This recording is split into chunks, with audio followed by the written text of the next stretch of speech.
voici au chapitre 10, le Notre Père. La prière est un élément clé pour grandir dans cette nouvelle vie.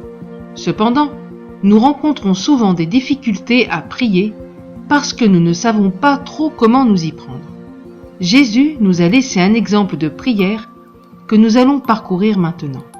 Matthieu chapitre 6, versets 9 et 10. Voici comment vous devez prier. Notre Père qui est dans les cieux, que chacun reconnaisse que tu es le Dieu saint, que ton règne vienne, que chacun sur la terre fasse ta volonté comme elle est faite dans le ciel.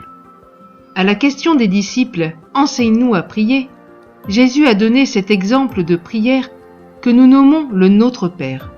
Dans sa pensée, il n'a jamais été question de faire une suite de phrases à réciter. D'ailleurs, juste avant de donner cet exemple, Jésus dira « Quand vous priez, ne répétez pas sans fin les mêmes choses. » Mais il nous a laissé un condensé de la prière et dans ce court texte, nous pouvons relever 6 façons de s'adresser à Dieu. La première que Jésus met en priorité, c'est l'intercession. Jésus commence cette prière par des choses qui intéressent son Père, qui vibrent dans son cœur et qu'il veut voir se manifester. Avant de demander quoi que ce soit, Jésus exprime son profond respect pour le Père en formulant des souhaits qui dévoilent sa soumission au grand Dieu de l'univers. Que ton nom soit sanctifié, c'est-à-dire que les hommes respectent ton nom, qu'il soit considéré comme saint et sacré, que ton règne vienne et que ta volonté soit faite, c'est-à-dire qu'enfin l'homme se soumette à toi afin que tu puisses le bénir comme tu l'as toujours souhaité. Il y a tout cela dans le début de cette prière. Mon interpellation, c'est, quand nous prions, quelles sont les premières choses que nous mettons devant Dieu? Qui est le maître, le premier servi, le centre? Nos prières se limitent trop souvent à « Seigneur, fais ceci » ou « fais cela ». « Seigneur, donne-moi ».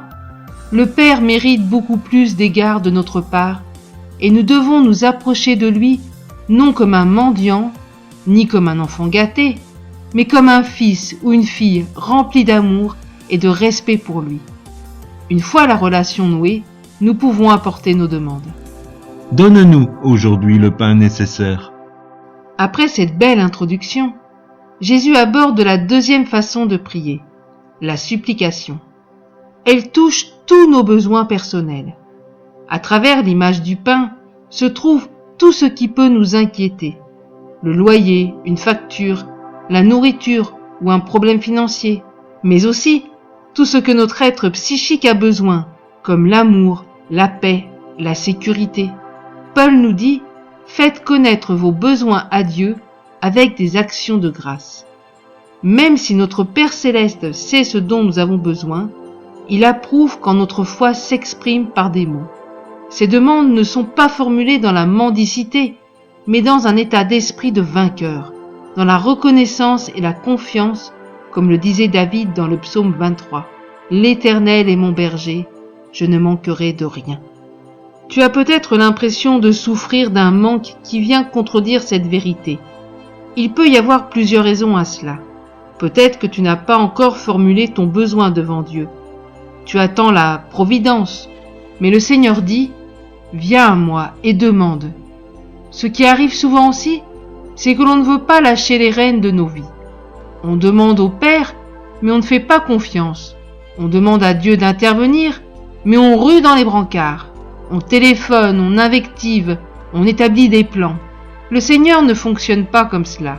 Il utilise ce que nous lui donnons, même si c'est un problème. Ton problème doit devenir le sien. Cela ne veut pas dire qu'il ne faudra rien faire, mais c'est lui, dans son immense sagesse, qui va gérer la situation.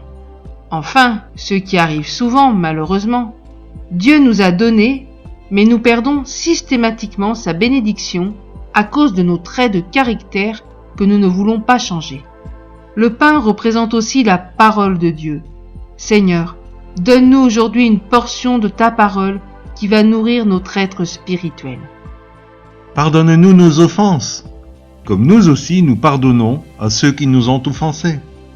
Nous avons déjà abordé le thème du pardon dans ce livre, pourtant il faut y revenir constamment. Cette troisième forme de prière que l'on appelle la repentance, est déterminante dans notre relation avec le Père. Pour beaucoup, la repentance est une expérience unique que nous vivons lors de notre rencontre avec Jésus-Christ, mais lui-même nous enseigne que la repentance prend autant de place dans la prière que l'expression de nos besoins, comme nous l'avons vu précédemment. En fait, la repentance est un style de vie. Être dans cet état d'esprit, c'est le chemin le plus simple pour devenir humble et le rester. Ce n'est pas une culpabilité morbide, au contraire, c'est une puissance extraordinaire de libération qui nous remplit d'amour pour notre Sauveur. Pour donner une définition claire de la repentance, c'est être constamment conscient de notre indignité tout en étant porté constamment par la grâce de Dieu. Malheureusement, beaucoup de personnes ne sont pas conscientes de cela. Elles minimisent leurs besoins de pardon, se cachent derrière des « je ne suis pas si mauvaise que cela » ou « je ne suis pas comme lui ». Alors, évidemment, la moindre faute commise contre elles devient un outrage impardonnable. Mes amis, nous ne sommes pas meilleurs que le plus grand dépravé des pécheurs. Une seule chose nous distingue, nous avons saisi la grâce et le pardon en Jésus-Christ. Sans son sacrifice sur la croix pour nous, nous serions tous des candidats pour l'enfer, que nous soyons en costume-cravate ou en haillons. Quand quelqu'un nous offensera, pensons à cette réalité, et son offense sera tellement mineure qu'il ne sera pas difficile de lui pardonner de tout notre cœur, comme Dieu nous a pardonné. Et ne nous conduis pas dans la tentation. Nous voilà déjà à la 4e forme de prière que nous appellerons la veille. Jésus nous a fortement encouragés à veiller et prier, c'est-à-dire de rester attentifs et vigilants dans la prière. Dans notre texte, Jésus nous invite à demander au Père de ne pas être conduit dans la tentation. La tentation pouvant aussi se traduire par épreuve ou test. Combien d'entre nous ont-ils déjà supplié le Père pour ne pas être éprouvés? Probablement très peu. Malheureusement, nous sommes souvent insouciants et nous pensons que tout est bien dans le meilleur des mondes. Veille, c'est le cri du Seigneur Jésus. Veille et prie. Un jour, un pasteur américain nous a raconté dans sa prédication l'histoire suivante, que j'ai un peu modifiée. 3 candidats postulent pour un poste de chauffeur de bus. L'instructeur demande à ses candidats « Vous êtes sur une route de montagne. À droite, il y a un ravin et aucune sécurité. À quelle distance du bord de la route pourriez-vous rouler ?» Le premier répond « À 1 mètre. » Le second enchaîne « Au moins à moins de 50 cm. » Le troisième répond « Je me mettrai le plus à gauche possible pour éviter tout danger. » Beaucoup d'épreuves douloureuses pourraient être évitées si nous étions attentifs et alertes, prenant le plus de distance possible avec le péché. Le péché est une chose terrible. Pensons à toutes les souffrances de notre Seigneur pour que nous en soyons libres. Ne troquons pas ce merveilleux don de grâce. Mais délivre-nous du mal. Qui d'entre nous est conscient que nous sommes en plein milieu d'une guerre sans merci entre les forces du bien et les forces du mal? L'enjeu de cette guerre étant nous-mêmes, les êtres humains. Depuis la chute d'Adam, le monde entier est sous la domination tyrannique de Satan et de ses démons. Toute la planète souffre de ses agissements, de son injustice et de sa méchanceté. Nous sommes en territoire occupé, mais nous pouvons, nous, enfants de Dieu, organiser la résistance pour reprendre notre nation à l'ennemi. Voilà ce que propose cette 5e forme de prière, le combat spirituel. Que tu le veuilles ou non, dès que tu as donné ta vie à Jésus, les forces de la Gestapo diabolique ont pour mission de t'arrêter et de te remettre en prison, mort ou vif. Tu es devenu un danger pour le royaume du diable, surtout si tu prends conscience des armes puissantes que Dieu te donne. Pour être délivré du mal, nous avons besoin de 3 choses essentielles. Premièrement, il faut que nous soyons profondément amoureux de Jésus notre Seigneur. Notre vie doit être vouée à la cause de notre roi. Deuxièmement, nous devons laisser le Saint-Esprit déverser en nous l'amour de Dieu, que notre être entier soit rempli de la grâce et de la compassion.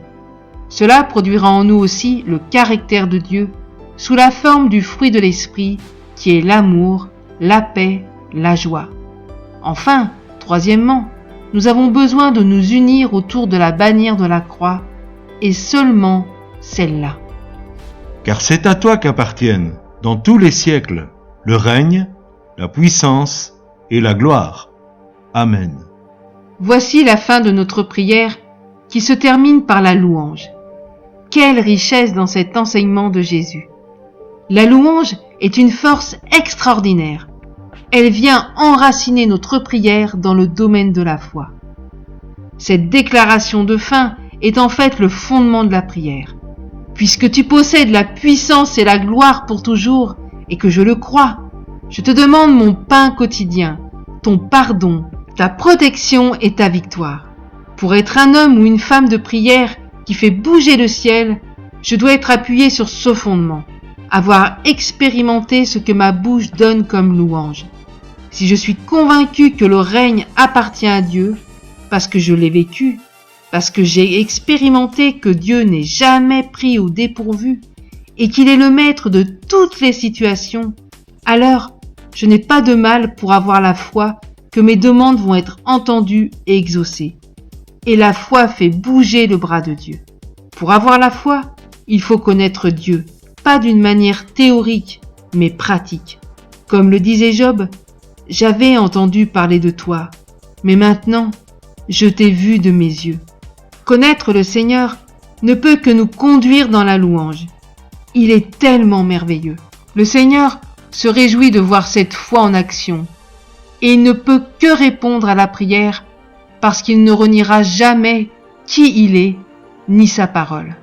Parfois, notre foi est éprouvée par le temps pour voir son endurance.